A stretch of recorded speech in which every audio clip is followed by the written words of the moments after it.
7, 6, 5, 4, 3, 2, 엔진 점화. 1. 26. 야, 누리호가 이제 정말 비행을 시작했습니다. 비행을 신선하게 네. 시작했습니다.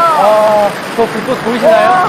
네, 엄청납니다. 이 진동 지금 느껴지시나요? 진동이 장난이 네. 아니네요. 저 소리와 진동 때문에 이 와, 건물까지도 네. 엄청나게 흔들리고 있습니다. 누리호가 이 그거 진동과 함께 네. 멋진 불꽃과 함께 하늘로 날아오고 있습니다. 네, 네. 지금 이걸 지켜보는 시청자 네. 여러분들께서는 현장의 기운이 느껴지지 않으실 텐데. 어떠신가요, 사무관님? 지금 네. 발사대가 네. 1.8km 떨어졌다고 비행 들었는데 정상. 네. 정말 여기가 다 흔들리고 있는 네, 그 상황입니다. 정도로 어마어마한 힘이 느껴지시나요? 네, 제가 정말 아까, 네. 힘이 좋은데요. 네. 그래서 제가 아까 말씀드렸던 것처럼 네. 저는 작년에 이 누리 2차 시험 박사장님을 평생 잊을 수 없다고 했던 말이 네. 조금 이해가 되시나요? 네. 정말 여기가 다 떨리고 배가 날아가는 것 같은 기분이 맞습니다. 드네요. 저도 그런 기분입니다. 네. 박사님 아직 천국이라고 할 수는 없지만 그래도 네. 누리호가 지금 잘 날아가고 있어요. 네, 맞습니다. 기분이 어떠세요? 기분이요. 네. 일단 누리호 일단 엔진 4기가 정상적으로 잘 점화가 되어서 네. 또 비행을 최대 시작하는 종합 모습을 통과. 보니까 네. 저 너무 기쁩니다. 네. 너무 감격스러운 기분이고요. 아까 또 말씀드렸던 것처럼 이 순간만큼은 또 제가 평생 잊을 수 없는 그런 순간으로 제 머릿속에 남아있을 것 같습니다. 지금 누리호가 생각보다 훨씬 더 빠른 속도로 날아가는 것처럼 보이는데요. 맞습니다. 이 누리호의 속도 지금 얼마나 되나요? 누리호의 비행 속도에 대해서도 궁금해하시는 분들이 아주 많으세요. 네. 저희가 진동과 소음은 아직 느껴지지만 벌써 이미 저희 시야에서 사라졌을 정도로 아주 빠른 속도로 비행하고 있는데요. 네. 이 누리호의 비행 속도를 비유해서 말씀을 드리자면 국내에서 가장 빠른 열차인 KTX보다 90배나 빠른 속도로 비행을 하고 있고 네. 결국 이 속도는 서울에서 부산까지 1분도 안 되는 시간에 도달할 수 있는 어마어마한 속도입니다. 네. 네. 벌써 지금 누리호가 점처럼 사라지고 있는데 또 실제 속도를 궁금해하시는 분들이 계셔서 네. 위성 분리 직전 최고 속도는 초속 7.5km 그리고 시속 27,000km라는 진짜 어마어마한 속도에서 그 위성 분리라는 기술을 시도하게 일단 됩니다. 엔진 네. 정지 확인. 네, 이제 일단 분리 확인. 네, 지금 1단 분리가 2단 확인된 엔진 곳으로 점화 확인. 네, 나와 있는데요. 2단 로켓 분리가 성공이 됐다고 지금 저희가 방송을 통해서 들었습니다. 네.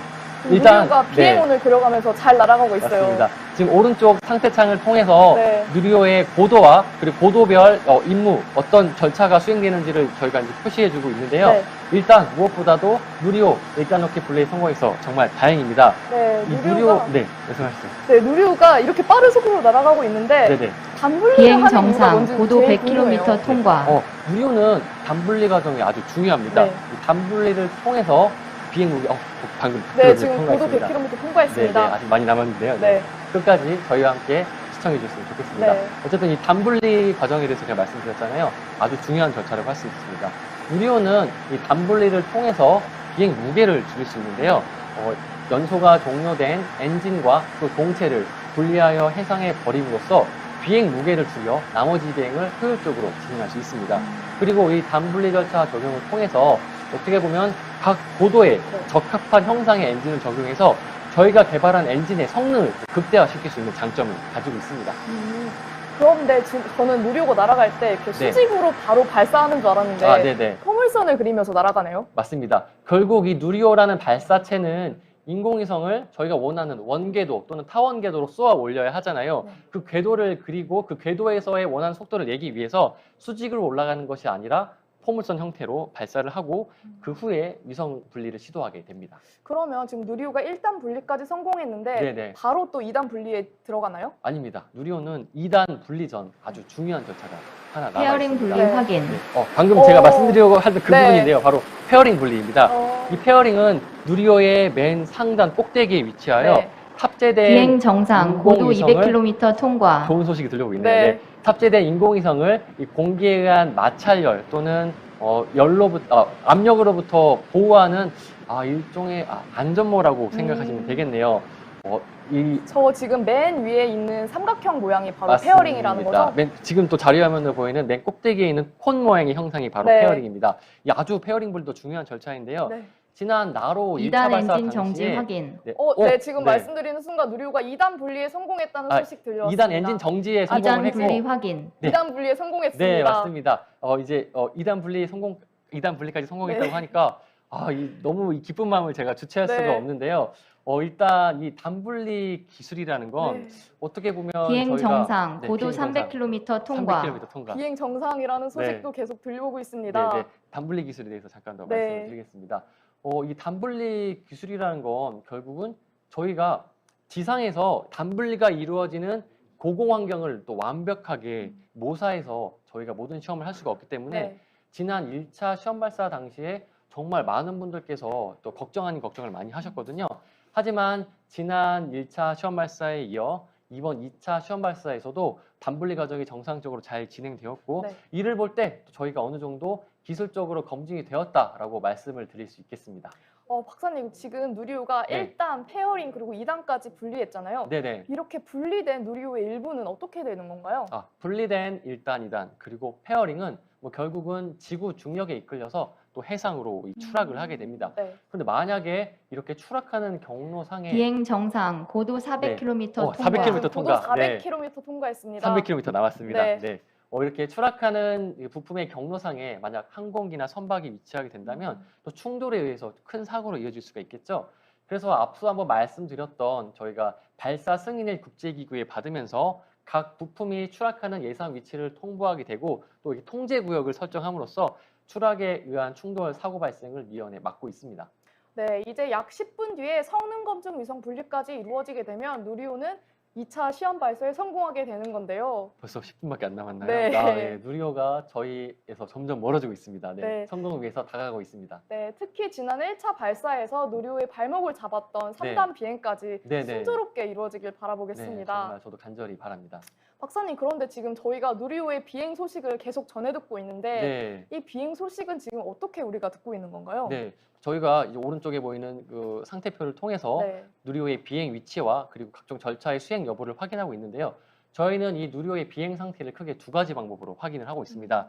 하나는 이 추적 레이더를 이용해서 이 누리호의 비행 정상, 고도 500km 통과. 500km. 네, 고도 통과. 500km 통과했습니다. 네, 지금. 이런 위치를 이제 추적 레이더를 이용해서 저희가 네. 실시간으로 추적을 해서 원하는 위치에 예정된 위치를 잘 비행하고 있는지 확인하게 되는 것이죠. 그래서 방금 방송으로 들려왔던 그런 누리호의 고도 위치를 저희가 확인할 수 있는 것이고요. 그 다음으로는 이 텔레메트리 안테나를 이용해서 또 원격으로 수신된 여러 비행 시험 데이터를 분석하여 누리호의 비행 상태를 간접적으로 확인할 수 있습니다. 저희가 이 두 가지 또 비행 상태를 확인하기 위해서 이곳 나로우드 센터와 그리고 제주도 그리고 남태평양에 위치한 팔라우에까지 추적소를 설치하여 운용 중에 있습니다. 그러면은 팔라우에까지 연구원분이 지금 나가 계신 건가요? 네, 저희 연구원께서 실제로 파견을 나가서 지금 2차 시험 발사에 사용된 누리호를 열심히 추적하고 계십니다.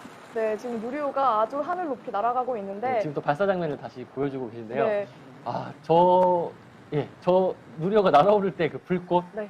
그 진동, 소음, 정말 잊을 수 없을 것 같습니다. 와, 너무 멋지지 저렇게 않습니까? 누리호를 쏘아 올리는 역할을 하는 게 바로 네. 엔진이잖아요. 예, 맞습니다. 그 엔진 개발을 하신 분이 또 바로 박사님이라고 들었어요. 네, 저는 이제 엔진 개발부 엔진팀 소속이고 네. 저를 포함한 정말 많은 분들께서 이 엔진 개발을 위해서 많은 노력을 해주셨거든요. 네. 그 결과로 저희는 세계에서 7번째로 중대형급 액체 로켓 엔진을 지금 정말 독자 개발할 수 있었습니다.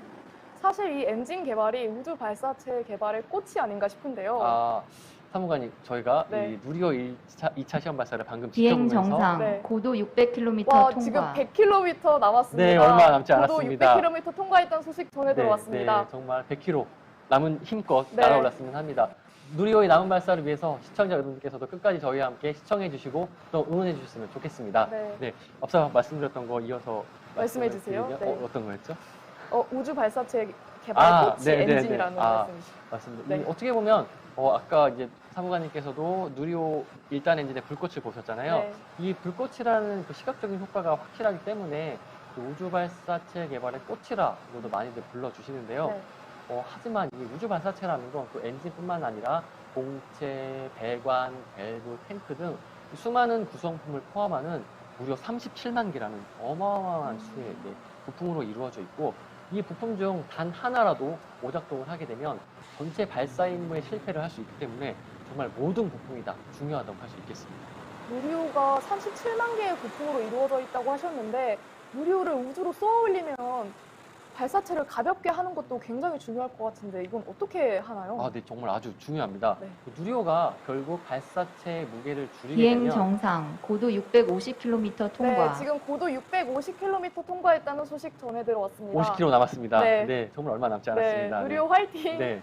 앞서 말씀드렸던 그 이제 비행 무게에 네. 대해서 말씀드리면 누리호가 발사체의 무게를 줄이게 되면 그만큼 탑재 무게를 늘릴 수 있기 때문에 이 무게 감량은 또 발사체 개발 전 과정에 있어서 아주 중요하게 다뤄지는 그런 사항 중 하나입니다. 하지만 이 극한의 환경에서 저렇게 빠른 속도로 날아오르는 누리호의 무게를 줄이는 일 네. 쉽지 않겠죠. 정말 어려울 것 같아요. 네, 어떤 연구원분께서는 네. 이 본인이 담당하고 계신 그 구성품의 무게를 줄이는 게 너무 힘들어서 정말 본인 살이 더 빠지겠다고 하시는 분들까지도 계셨습니다. 많은 분들께서 다이어트 참 어려워하시는데 네, 그만큼 누리호 발사체를 가볍게 하는 게 어려운 것 같다고 네, 느껴집니다. 누리호도 다이어트를 힘들어하지만 네. 저희가 정말 열심히 노력해서 더 좋은 발사체를 만들기 위해서 정말 많은 연구원분들께서 열심히 노력하고 계십니다. 박사님 그러면 누리호를 가볍게 하기 위해서 또 어떤 것들을 했을까요? 대표적인 예로 추진제 탱크를 들 수 있겠네요. 이 누리호가 목표 고도 700km까지 비행을 하기 위해서는 이 전체 중량 200톤 중에서 무려 90%인 180톤을 연료와 산화제로 구성된 추진제로 채우게 됩니다. 그런데 이렇게 많은 양의 추진제를 보관하는 탱크의 두께 얼마일 것 같은가요? 180톤을 보관하려면 그래도 어느 정도 두께가 있어야 될 것 같아요. 네, 맞습니다. 이 산화제 탱크, 추진제 탱크의 두께는 겨우 2에서 3mm밖에 되지 않습니다. 2에서 3mm면 어느 정도로 비유할 수 있을까요? 저희가 주변에서 흔히 볼 수 있는 그 동전 두께 정도, 정말 이 180톤을 보관하고 저장하는 탱크의 두께가 네. 동전 두께밖에 되지 않는다고 하니 믿어지시나요? 네. 믿어지지 않습니다. 이 때문에 또 이 정말 얇고 가벼운 추진제 탱크를 만들기 위해서 또 담당하신 연구 개발진분들께서는 얼마나 힘드셨을지 저도 이 누리호 엔진 개발의 정말 개발진이지만 네. 또 정말 상상도 하기 싫습니다. 네. 네. 이 때문에 또 저희 연구원에서는 이 누리호 개발 핵심 기술 중 하나로 이 추진제 탱크 개발을 꼽고 있습니다. 네, 누리호 우주 발사체 개발을 위해 액체 연료부터 엔진 그리고 연료 탱크까지 모두 고난도 기술이 필요하다는 걸 또 한 번 깨닫게 되었는데요. 네. 박사님, 이런 기술을 갖고 있는 나라가 전 세계적으로 얼마나 있죠? 이 우주 발사체라는 건 또 자력 발사 능력을 갖춘 나라가 미국, 러시아, 중국, 일본 등 9개 국가밖에 되지 않고 그 중에서도 누리호와 같이 1톤 이상의 위성을 쏘아 올릴 수 있는 나라는 단 6개 국가밖에 되지 않습니다. 오늘 우리가 누리호 2차 시험 발사에 성공하게 된다면 네. 정말 세계 7대 우주 강국으로 단숨에 올라설 수 있습니다. 세계 7대 우주 강국. 네. 부디 누리호가 성공해서 우리나라가 세계 7대 우주 강국이 되기를 네, 바라겠습니다. 정말 멋진 단어 아닌가요? 네. 박사님, 근데 저희가 사실 누리호의 성공을 모두가 간절히 바라고는 있지만 네. 누리호의 성공 굉장히 어려운 거 아닌가요? 맞습니다. 이 우주 발사체 기술이라는 건 어떻게 3단 보면 엔진 정지 확인. 3단 엔진 정지